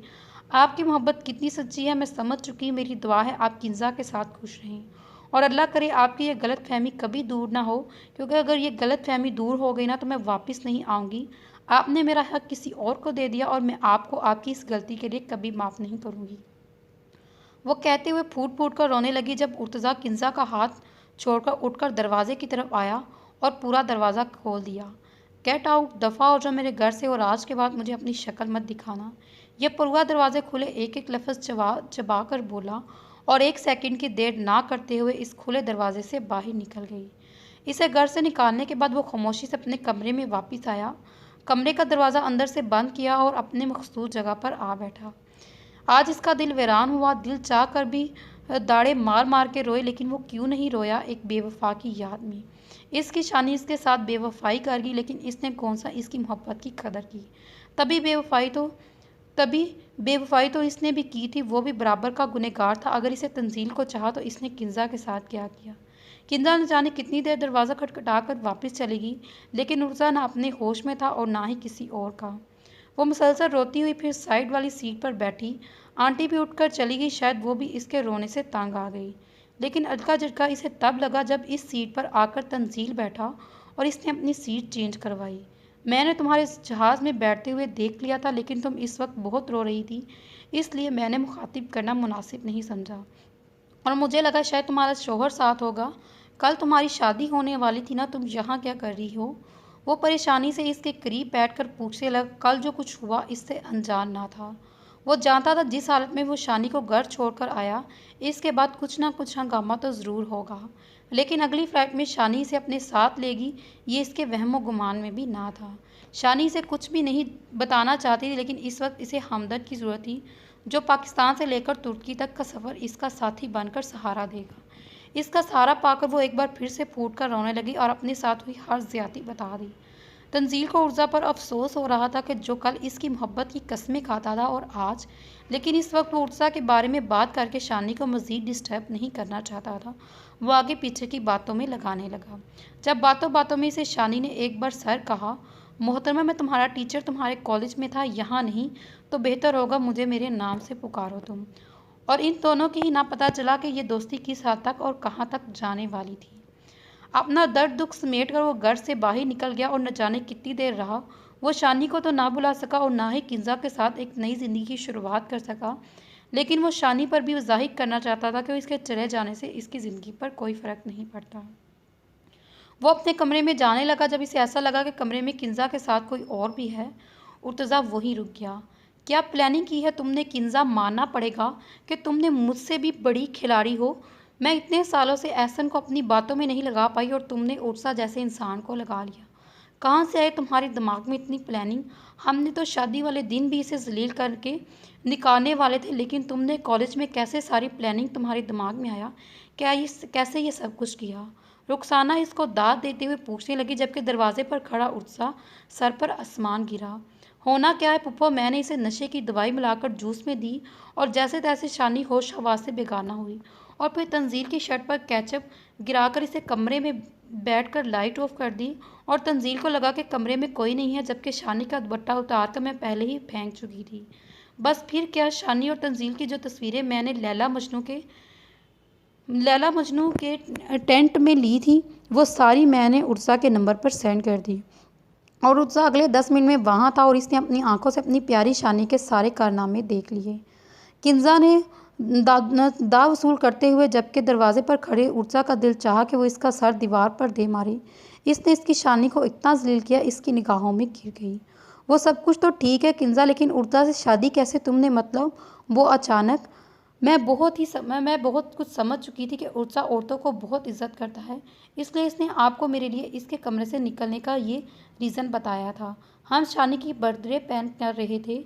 इर्जा के इस कदर करीब शानी को देखकर उर्सा ने क्लब में जाकर ज़रूरत से ज़्यादा नशा किया और कमरे में जाते बेहोश हो गया, लेकिन मैंने अपने कपड़े फाड़ दिए और अपनी हालत किसी उजरी हुई औरत की तरह बताई और फिर उर्जा को मेरी एक्टिंग पर यकीन करना पड़ा। वो कहके लगा कर बोली, जबकि दरवाजे पर खड़ा उर्जा इसका एक एक लफ्ज़ पर अपने आप को ज़मीन में दफन करता हुआ महसूस कर रहा था। कैसी औरत थी ये? इसने एक एक सेकंड न सिर्फ इसके बल्कि इसकी शानी की ज़िंदगी भी बर्बाद कर दी। वो तंजील की नज़र में खुद को गुनाहगार समझ रहा था। अगले ही लम्हे तेज़ी से वो कमरे में आया और अपने बालों से पकड़कर एक ज़ोरदार थप्पड़ इसके मुंह पर मारा और इसे अगले ही लम्हे इसका हाथ पकड़ घसीटता हुआ सीढ़ियों से नीचे लाया। उर्सा बेटा, ये तुम क्या कर रहे हो? रुखसाना सिचुएशन को समझते हुए इसके पीछे भागी। शोर सुनकर एहसन और दादो भी बाहर आए। मैं उर्तज़ा हैदर अपने पूरे होशोहवास में तुम्हें तलाक देता हूँ, अभी इसी वक्त तलाक देता हूँ। मेरा दिल तो कर रहा है मैं तुम्हें ज़िंदा ज़मीन में गाड़ूं, लेकिन मैं ऐसा नहीं करूँगा। तुम्हारे लिए यही सज़ा बहुत है। तुम्हें अपनी दोस्त कहती थी, यकीन करती थी तुम पर, और तुमने क्या किया? तुमने मेरी शानी को मुझसे दूर किया। अब सारी ज़िंदगी इस तरह रहो। उर्सा ने एक ही पल में इसकी सारी खुशियाँ छीन ली। वो जो इसके पैर पकड़ कर भी माफ़ी मांग लेती, लेकिन उर्सा ने इसे ऐसा कुछ करने का मौका ही नहीं दिया। बिल्कुल इसी तरह जिस तरह इसने बेगुनाह होते हुए शानी को मौका नहीं दिया। आज रात मैं तुम्हारे साथ एक नई ज़िंदगी की शुरुआत करने जा रहा हूँ। खुदा का शुक्र है मैं अपनी ही नज़रों में गिरने से बच गया। मेरा ईमान था, कहता था कि किंजा मैं गलत नहीं हूँ। मैंने आज तक शानी के अलावा किसी और की तरफ आंख उठाकर नहीं देखा, तो मेरा किरदार इतना मैला कैसे हो सकता है? नशे की हालत में किसी लड़की के साथ इतना गलत नहीं करूँगा। नहीं था मैं इतना गिरा हुआ किंजा जितना तुमने गिरा हुआ मुझे न खुद से नज़र मिलाने के काबिल छोड़ा और ना ही शानी के। वो मुझे कभी माफ़ नहीं करेगी, कभी नहीं। तुमने मुझसे मेरी ज़िंदगी छीन ली। ये कहते हुए ऊर्जा की आंखों में आंसू आए और अपना सब कुछ गुआ के शायद वो बिल्कुल ही तनहा हो चुका था, लेकिन शायद इसका गुस्सा भी ठंडा हुआ था। इसने किंजा को हाथ पकड़ा और इसे धक्के मारकर निकाला। दफ़ा हो जाओ यहाँ से, ये मेरी शानी का घर है और मुझे ज़िंदगी भर माफ़ नहीं करेगी, लेकिन इस घर में किसी को नहीं आने दूंगा। बाबा, ये मैं इसकी प्लानिंग में शामिल है। उर्सा ने रसाना की तरफ इशारा किया और अपनी तरफ इशारा करते देखकर बुखलाई, जबकि एहसन साहब तो किंजा के बारे में पहले ही समझ चुके थे, लेकिन जब उर्सा ने इससे निकाह किया तो वो ये सब कुछ ना बोल सके। तुम फिक्र मत करो बेटा, ये भी किंजा के साथ इस घर से जाएगी, एहसन साहब ने ऐलान किया। बहुत जल्द तलाक के कागजात पहुंच जाएंगे। रुखसाना, दफ़ा हो जाए इस घर से। इन्होंने हाथ पकड़कर तो ना निकाला, लेकिन दरवाजे की तरफ इशारा किया। इन्होंने इसे भी घर से निकालने का कह दिया और फिर आगे बढ़कर अपने बेटे को सीने से लगाया, जो अपने आप में इस हद तक उलझा हुआ था कि अब इसे संभाला ना जाए तो वो मर जाएगा। दादो भी इसके नज़दीक आकर संभालने लगी। मैंने सब कुछ बर्बाद किया अपने हाथों से और अपने हाथों में अपना घर बर्बाद कर दिया। वो अपने हाथ उठाते मुसलसल बोले जा रहा था, जबकि दादो इसे संभालने की कोशिश कर रही थी। बाबा ने इसे संभाल लिया। वो पाकिस्तान में किसी से बात नहीं करती थी। बाबा ने भी दोबारा पाकिस्तान में किसी से रब्ता नहीं किया। वो अपनी बेटी के दुख में परेशान थे, वो इसे किसी भी हालत में खुश देखना चाहते थे। इसी दौरान एक दिन तंजील इसके घर इससे मिलने आया।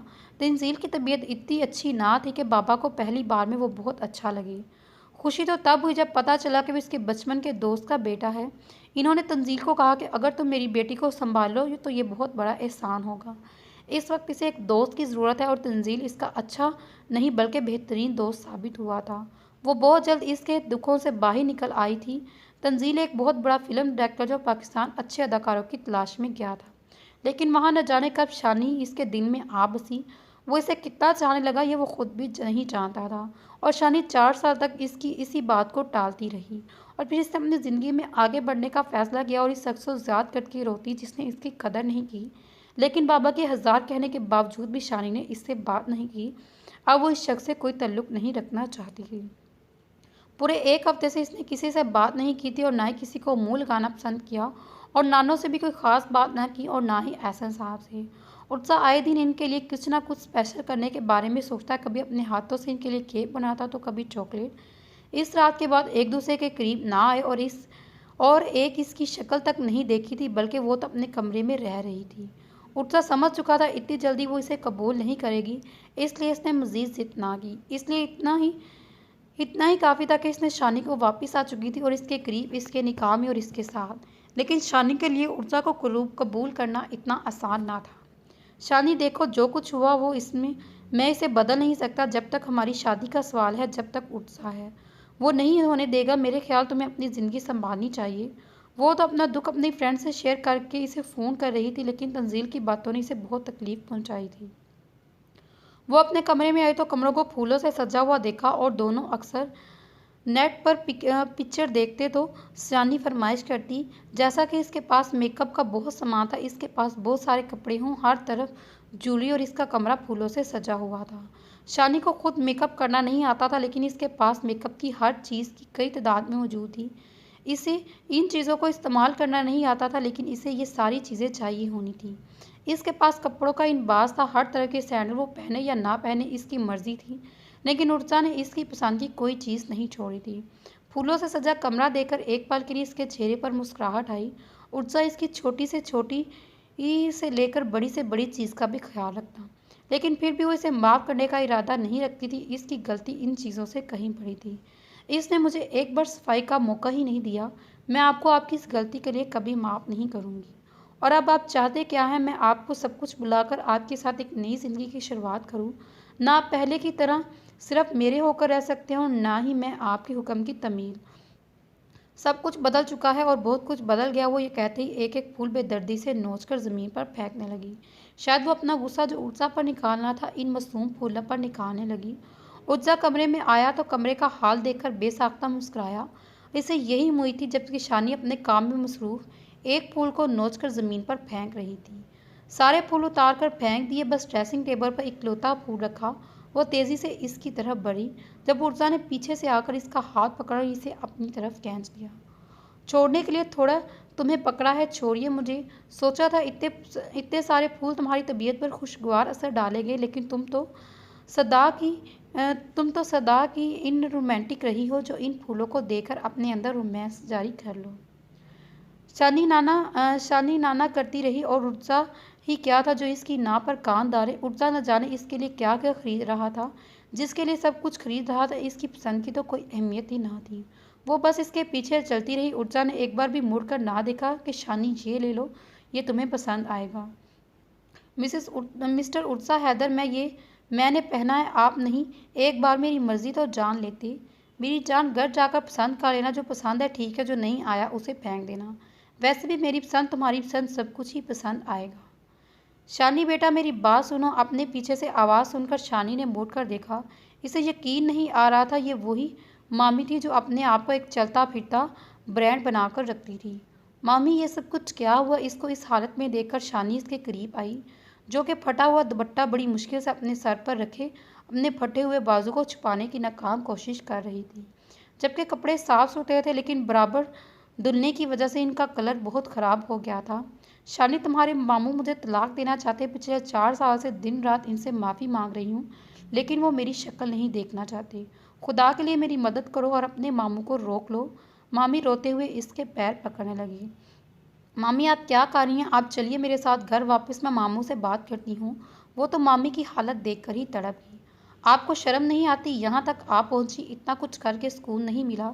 चलो शानी यहाँ से। वो इसका हाथ थामकर ज़बरदस्ती इसे अपने साथ ले आया। उत्साह मामी हमारे साथ हमारे घर जाएंगे और मुझे कोई नहीं रोकेगा, इसने उत्साह की उंगली उठाकर कहा। अगर ये पहले का वक्त होता तो उर्तज़ा न जाने इसके साथ क्या करता, लेकिन इस वक्त नहीं। इस वक्त अपने आप को इसका गुनाहगार समझता था। शानी ने इसकी एक बात ना मानी और ज़बरदस्ती रुखसाना को अपने साथ ले आई। रुखसाना को घर देखकर मामू इसके गुस्सा करके इसके करीब आए। बेशर्म औरत, तुम्हारी हिम्मत कैसे हुई मेरे घर आने की? इन्हें मैं लेकर आई हूँ मामू, और अब ये यहीं रहेंगी। अगर आप लोगों ने मेरी बात नहीं मानी तो मैं ये घर छोड़कर चली जाऊंगी। आप लोग चाहते हैं ना मैं घर में रहूं, तो रुखसाना मामी को वही हैसियत वापस देनी पड़ेगी जो आपको देनी चाहिए।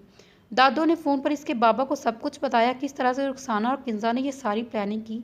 ठीक है शानी, अगर तुम इसे माफ़ कर रही हो तो मैं कौन होता हूँ इसे सज़ा देने वाला, लेकिन मेरी एक शर्त है। अगर तुम चाहती हो रुखसाना इस घर में रहे तो तुम्हें उत्सा के कमरे में रहना होगा। अपनी नाराज़गी ख़त्म करनी होगी, पहले जैसी हो जाना पड़ेगा। मामू ने इसकी तरफ देखते हुए कहा तो वो नज़र झुकाकर गर्दन हाँ में हिला गई, जबकि इसकी हरकत पर उत्सा एक बार फिर से जी उठा था। वो इसके कमरे में आ गई, लेकिन अभी तक इससे बात नहीं कर रही थी। इसने मामू की शर्त तो मानी, लेकिन दिल से नहीं मान पा रही थी। उत्सा इसका खिंचा खिंचा अंदाज नोट कर रहा था, लेकिन फिर वो शरारती अंदाज में इसे मनाने की कोशिश करने लगा। तुम्हें पता है ख़ानदान में शादी हमने जाना है। वहाँ उत्सा काफ़ी देर से बात करने की कोशिश कर रहा था, लेकिन इसके किसी भी सवाल का जवाब नहीं पा रहा था। मैं आपके साथ कहीं भी जाने में इंटरेस्टेड नहीं हूँ, और तुम्हें लगता है मैं तुम्हें अपने साथ कहीं भी जाने के लिए इजाज़त का तलबगार हूँ? बाबा आपको क्या हो गया? आप जानते हैं मैं यहाँ नहीं रहना चाहती, इस शख्स के साथ ज़िंदगी नहीं गुजारना चाहती, शानी रोते हुए बोली। देखो बेटा, वो तुम्हारा शौहर है, तुम इससे अपने किए की माफ़ी मांग रहा है। इसकी मोहब्बत तुमसे छुपी ही नहीं, वो जितना तुमसे प्यार करता है इतना वो अपने बाप से भी नहीं करता। ऐसा ने मुझे बताया कि इसने ये 4 साल कितनी अजियत में वो गुजारी। वो दिन रात तुमसे माफ़ी मांगने के लिए तुम्हारा इंतज़ार करता। अगर वो चाहता तो यहाँ भी आ सकता था। तुम इसकी बीवी थे, वो चाहता तो तुम्हें ज़बरदस्ती भी अपने साथ लेकर जा सकता था। मतलब मैं ये समझ लूँ बाबा के इस फैसले में आप भी मेरा साथ नहीं देंगे, तो क्या ये समझ लूँ कि मेरा ही बाप मेरे साथ नाइंसाफ़ी कर रहा है? आप दोनों ने मेरा साथ छोड़ दिया। बाबा तंजील ने भी यही कहा कि मुझे यहाँ रहकर उत्साह को समझना चाहिए। वो जो कल मुझसे मोहब्बत के दावे करता था, मुझसे शादी करना चाहता था, आज वो मुझसे ये कहता है कि अपना घर बसाओ। इसे तंजील पर अफसोस हो रहा था। हाँ, क्योंकि वो समझदार है, वो समझ सकता है कि तुम्हारी आंख में उत्साह के लिए मोहब्बत देख सकता है। तुम चाहे इसे कितनी भी सज़ा दे दो, लेकिन तुम्हारी मोहब्बत इसके लिए कभी कम नहीं होगी। तुम इससे मोहब्बत करती हो, तुम खुद भी इसका बगैर खुश नहीं रह सकती। अपने आप को इसको सज़ा देने से बेहतर है एक खुशहाल ज़िंदगी गुजारने की शुरुआत करो। तुमने कभी अपनी नानों को देखा है? वो तुम दोनों को देखकर जीती हैं। ऐसन का कौन है तुम दोनों के अलावा? प्लीज़ मेरी बात को समझने की कोशिश करो। बाबा ने इसे समझाना चाहा। शानी आगे से कुछ नहीं बोली। बाबा को लगा शायद इनकी बात समझ जाएगी। शानी बेटा, उर्जा ने तुम्हें शादी के बारे में बताया। एहसन की तबीयत ठीक नहीं है, तो तुम्हें उर्जा को ही शादी अटेंड करने के लिए जाना पड़ेगा। ठीक है, फिर तुम्हारी तैयारी कर लेना। शाम को उर्जा के साथ चली जाना। वो उर्जा के साथ नहीं जाना चाहती थी, लेकिन वो नानो और बाबा को इनकार भी नहीं कर सकती थी।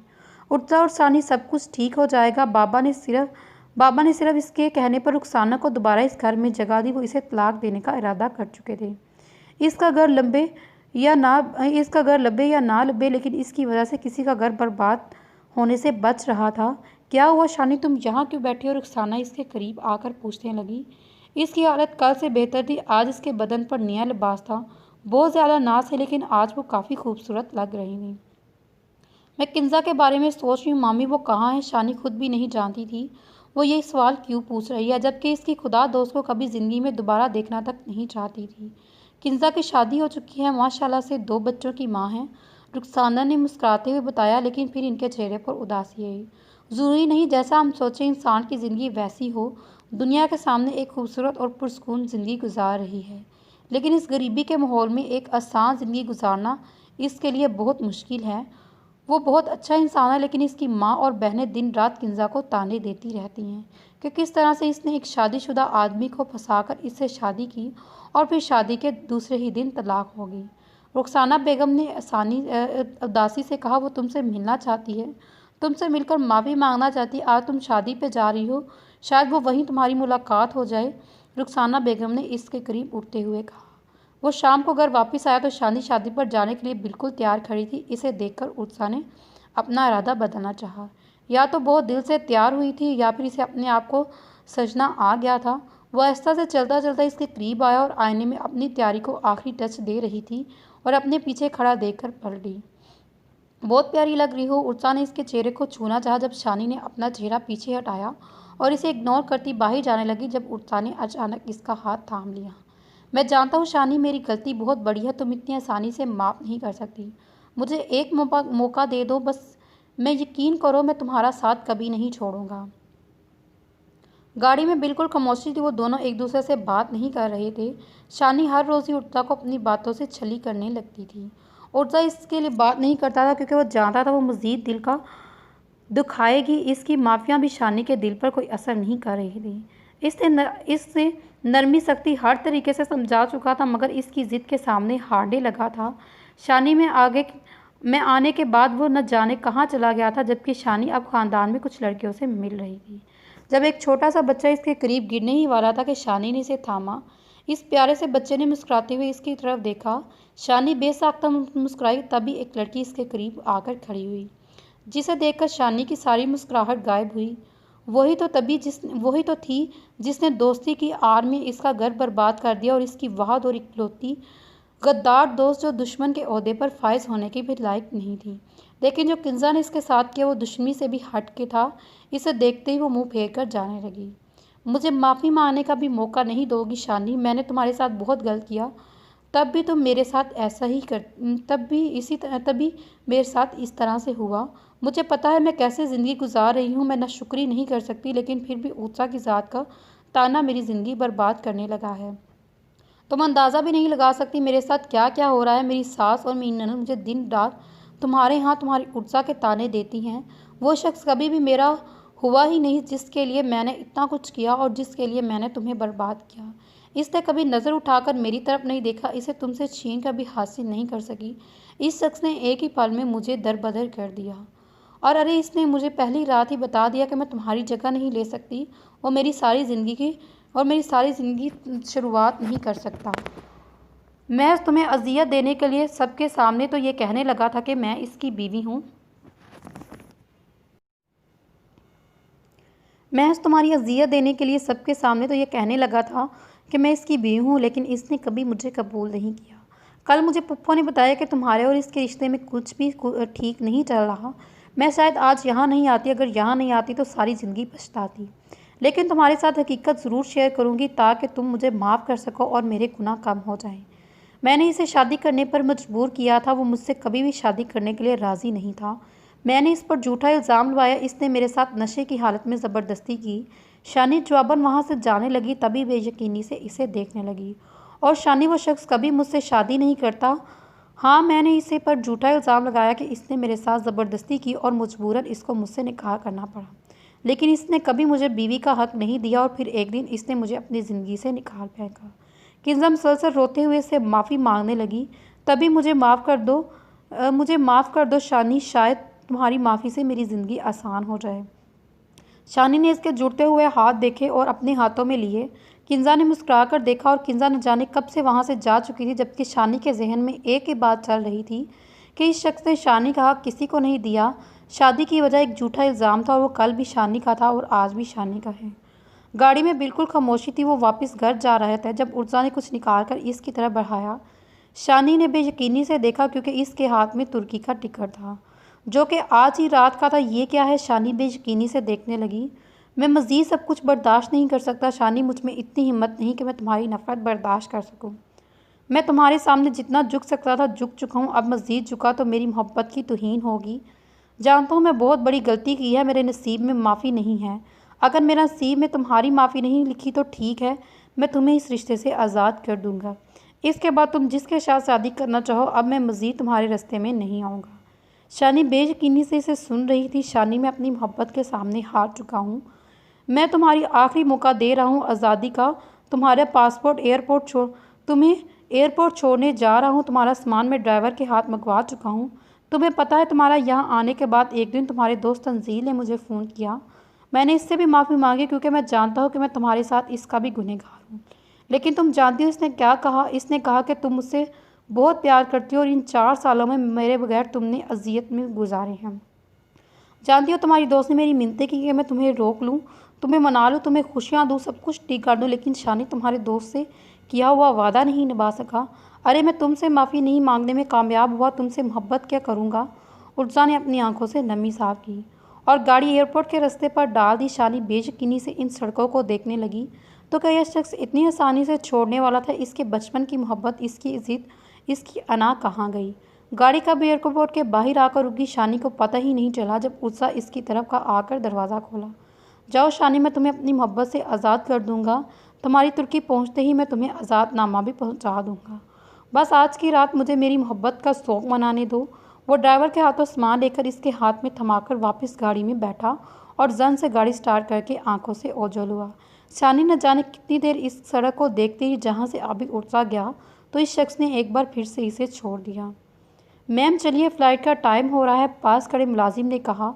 अपने टूटे हुए ख्वाबों को संभालूं कैसे, तुझको दुनिया की निगाहों से छुपा लूं कैसे। आज फिर वह तन्हाई बंदा अंधेरे कमरे में इस डस रही थी। आज फिर इसे अंधेरे से वहशत नज़र आ रही थी। बेयकीनी इसके गिर्द दीवार बनकर खड़ी थी। अभी कुछ देर पहले इसे ड्रेसिंग टेबल के सामने इसकी शानी तैयार हो रही थी। वो जो कहता है एक बार फिर इसके सामने आ जाए, इसे वापस नहीं जाने देगा। खुद इसे एयरपोर्ट छोड़कर आया था क्योंकि इसे वो मज़ीद अजियत नहीं दे सकता था। वो इससे मोहब्बत करता था, इसे ज़बरदस्ती अपने पास नहीं रख सकता था। वो इसे खुश देखना चाहता था और शानी ने अपनी खुशकी की कीमत इससे जुदाई मांगी थी। वो कब तक इसे ज़बरदस्ती अपने साथ रखता, कब तक ये रिश्ता निभाने पर मजबूर करता। शायद इसकी गलती काबिल माफ़ी ही नहीं थी। वो तो जाने कितनी देर सिगरेट फूंक रहा था जब अचानक कमरे में आकर किसी ने लाइट ऑन कर दी। तुम्हारी हिम्मत कैसे हुई? वो गुस्से से मुड़ा, लेकिन सामने कोई मुलाजिम नहीं था। इसकी दुश्मन जान इसकी शानी अपनी आंखों में गुस्सा लिए इसकी तरफ बढ़ रही थी। मेरी हिम्मत कैसी हुई? आपकी हिम्मत कैसी हुई तुज़ा? क्या मैं कोई आपको खिलौना लगती हूँ? जब चाहा अपना लिया और जब चाहा छोड़ दिया। आपकी हिम्मत कैसी हुई मुझे वहाँ एक पर अकेला छोड़कर आने की? मैंने आपको कह दिया कि मुझे आपके साथ नहीं रहना, तो इस तरह से छोड़ देंगे मुझे? क्या लगा आपको कि मुझे इस तरह से अपनी ज़िंदगी से निकाल देंगे तो मैं चली जाऊंगी? सोचिएगा मत, कहीं नहीं जाऊंगी। सुना मैंने, कहीं नहीं जाऊंगी, यहीं रहूंगी। ये मेरा कमरा है, इस पर मेरा हक है, मेरा घर है, मुझे कोई यहाँ से नहीं निकाल सकता। और आप, हाँ आप मिस्टर उर्तज़ा हैदर, आप भी मेरे हैं। आपने सोचा कैसे मैं आपको इतनी आसानी से छोड़ दूँगी? इतनी जल्दी हिम्मत हारेगी ये तभी आपकी मोहब्बत। अभी तो मैंने ठीक से तड़पाया तक नहीं आपको और आप मुझे वहाँ छोड़कर आ गए। इतने तंग आ गए थे मुझसे कि इतनी आसानी से मुझे छोड़ दिया। सारी ज़िंदगी माफ़ी मांगेंगे आप मुझसे। जब तक मेरा दिल चाहेगा तब तक गुस्सा करूँगी, आपको तंग करूँगी और आप पर अपना हक जताऊँगी और माफ़ भी नहीं करूँगी। आप होते कौन हैं मुझसे अपनी ज़िंदगी से निकालने वाले? क्यों छोड़कर आए थे मुझे एयरपोर्ट पर? वो मुसलसल इसके सीने पर मुक्के मारते हुए बोली, जबकि उर्जा को 1 मिनट लगा कि इस बात का यकीन करने के इसकी शानी इसके पास लौट आई और अगले ही लम्हे इसे बाजू में बींचकर अपने सीने से लगा लिया। आई लव यू सो मच, मैं तुम्हारे बगैर नहीं रह सकता। तुम्हें पता है अगर मैं तुम नहीं आती तो मैं मर जाता। शानी ने तड़प कर इसके होठों पर अपने हाथ रखे। आप ऐसी बातें करती हैं इसलिए तो मुझे अच्छे नहीं लगते। अब अगर आपने दोबारा ऐसी बात की तो मैं वापस चली जाऊंगी। शानी ने 2 कदम का फासला बढ़ाकर कहा। जब उर्तज़ा ने फासला कदम ख़त्म करके एक बार फिर से इसे अपने सीने से लगा लिया। मैं तुम्हें कहीं जाने नहीं दूंगा, अब कभी भी नहीं, हमेशा मेरे साथ रहोगी। मैं कभी अलग नहीं होऊंगा। शानी, तुमने मुझे माफ़ कर दिया, तुम्हारा ये एहसान कभी नहीं भूलूंगा। मैंने आपको माफ़ नहीं किया उर्तज़ा, आपने मुझे माफ़ करने पर मजबूर किया। आपकी मोहब्बत के सामने हार गई मेरी नफ़रत, आपकी मोहब्बत के सामने कुछ भी नहीं। मुझे माफ़ कर दे, मैंने न जाने आपका दिल कितनी बार दुखाया, आपकी माफ़ी को कबूल नहीं किया। वो रोते हुए एक बार फिर इसके सीने से जा लगी। उर्जा ने अपनी बताए जहाँ को अपनी बाहों में भर लिया और शानी ने अपने उर्जा को तन्हाइयों के इन अंधेरों से बचा लिया और अब एक खुशहाल ज़िंदगी का इंतज़ार कर रही थी। तो चलिए फिर ये वाला नावल यहाँ पे एंड होता है और अगला नावल जो है वो फिर हम देखते हैं कमेंट में से। तो जिनका नावल बिल्कुल ठीक डाउनलोड हो जाएगा, वर्डिंग भी ठीक होगी, तो उनका नावल हम जो है वो रीड करेंगे। तो मिलते हैं अपनी अगली वीडियो में। तब तक अपना बहुत सारा ख्याल रखिएगा। अल्लाह हाफिज़, टेक केयर। और इतने दिन से नावल इसलिए ही नहीं थे डाले क्योंकि नावल रिकॉर्ड ही नहीं थे हो पा रहे। तो 3 दिन से मैं जो हूँ नावल डेली रिकॉर्ड कर रही हूँ ताकि काफ़ी ज़्यादा मैं एपिसोड रिकॉर्ड कर लूँ, ताकि फिर जो एपिसोड हैं वो मैं डेली अपलोड कर सकूँ। इस तरह से जो है कोई भी डे मिस ना हो। तो इसलिए जो है वो काफ़ी टाइम से इसलिए नहीं डाल रही क्योंकि मैं डेली रिकॉर्डिंग कर रही हूँ। जब मेरे पास रिकॉर्डिंग अब काफ़ी ज़्यादा हो गई है तो अब मैं डेली का जो है वो नावल अपलोड करना अगेन से स्टार्ट कर दूँगी। तो इस तरह से जो है वो अब आप रेगुलर जो है वो नावल देख सकते हैं। तो मेरे चैनल को सब्सक्राइब ज़रूर करिएगा, वीडियो को लाइक करिएगा। मिलते हैं अगली वीडियो में, तब तक अपना बहुत सारा ख्याल रखिएगा। अल्लाह हाफिज़, टेक केयर।